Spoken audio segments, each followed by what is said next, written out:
Hi, macro, landscape, and nature photographers. Would you like to learn how to find your clients? By the end of this video, I'm going to share with you all the tips on how you can find clients in the nature, landscape, and macro area. So let's get to it. Okay, so for those of you that don't know who I am, I'm Janice Sullivan. You're probably saying, well, who are you? Who are you to even tell me to find clients? How could you find clients? It's so hard. It's so saturated. Well, guess what? You can. It is saturated. I'm not going to lie. It's totally saturated out there. But I did it, and the way I did it was to talk to my client. Do you know who your client is? So if you don't know who your client is, the best way to do it is make a customer avatar. Now you're gonna look at customer avatar on the internet probably when you say, well, I don't even know what Janice is talking about. Don't look it up because we're different. We really focus on emotion. It's not like a normal business. So what I want you to do is I want you to think about yourself and who you would love to work with and why.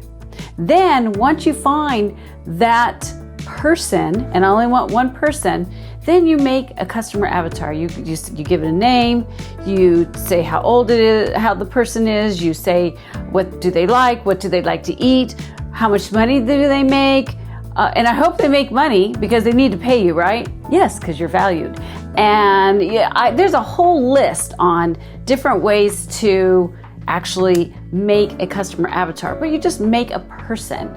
Put a picture next to the person too. Put it on your computer, and then we go to step 2. Okay, you found the one person, and you're like, well, still, I don't know how to find my client. Well, that's because you have to search for it. You have to search for your client. And the way you search it is so much easier than what it used to be back in the days when I first started photography. We used to have lists, and over the list, we'd have to pick out who we wanted to connect with and then email them. Oh, it's so much work. Now it's so much fun. You get in social media. You go into social media and you say, okay, this person likes this kind of food and likes this kind of clothing. Let me go check it out. Likes this kind of photography. Let me see. Let me see where they're at. Twitter, Facebook, LinkedIn, Pinterest. Well, guess what? I bet you have a lot of friends that are photographers. You want to know why? Because the bots know that every time you click on something, you like this landscape, you like this macro photographer that makes these beautiful pictures. You like nature when you go out and you're like, I'm going to do this nature shot. I love that picture. Tink, tink, tink, tink. So what you're getting is you're getting all the bots going to photographers. Well, nobody's going to buy your photography if they're photographers. You know, there's billions and billions of people out there too. Yes, it's saturated, but you're clicking on the wrong people. So get those bots going and click on your customer, your ideal client that you just did in number 1. Before I go on to number 3, you're probably saying, well, who are you again, Janice? Who are you? Who would you say? Well, I worked in many different areas in the photography industry, and you probably don't know me because you were not my client. Yes, I hung out with people that liked beautiful macro, landscape, and nature photography. And then I would go and I'd ask them, can I hang up some of my pictures in your coffee shop? Yes, don't worry. That's just the beginning to get you excited. And you are going to be connecting with other people that go into that coffee shop. There's tons of coffee shops around here in the United States. How is it over there in your country? That is an excellent place to get started. Once you get started, what I did was I started getting into the hospitality industry. So the thing is that I made and still make good money from my photography. And I hear so many people saying it's so saturated. It is, because you're looking in the wrong places. So let's go on to number 3. Why do you photograph what you photograph? I hear this all the time and I love this tip. So let me ask you, and I'm having a conversation with you right now. So what do you do for a living? Well, I'm a photographer, nature. I like to photograph a lot of nature photography. Oh, okay, so you're like the trillion that's out there right now? Bye-bye. You know what? It doesn't work that way. It doesn't work that way. Why do you photograph what you photograph? Okay, think about that. Let me ask you again. So what do you do for a living? Well, I enjoy making big, beautiful, grand landscape photography for the hospitality industry. So when you go into a hotel, you may be seeing a Janice Sullivan. Or how about this? I work with photography editors because I really enhance the nature and make things very sharp and detailed for their companies. If you think deeply on who you're working with, don't say in a broad way what you do. Narrow it down and let people know that you give value to the photographs that you're making for your clients. That attracts other clients and keeps your clients coming around. So wait, I'm not done. Let's go to number 4. To get clients, you'll hear people say it's a lot of word of mouth. But you know what I've messed up on a lot? Kevin gives me such a hard time on this. Before you even have a website, get business cards.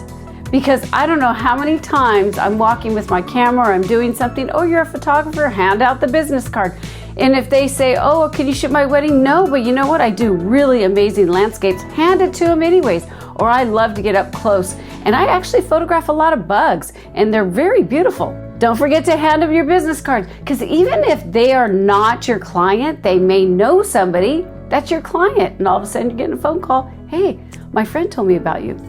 That is really important. Grab business cards. Okay, so now if you really want help on grabbing clients, then I can help you. Check out the Creative Mentorship Program. This is where we work with macro, landscape, and nature photographers from the beginning of your photography all the way to the business sector. It's absolutely amazing, and you get 50% off at the moment to get yourself clients. It's awesome. Check out the link down below. Okay, my 5th one, which is the last one, and I feel like it's so important and people get so hung up on it. Really don't. Get a website. Don't pay for the website in the beginning. I started with WordPress.com, and I can tell you a lot of professional photographers did the same thing. They started with WordPress.com. The thing is that once you start attracting people because of all the 4 things that I've explained to you before, then you're going to want them to get away from somebody else that may be your competitor. We don't want that.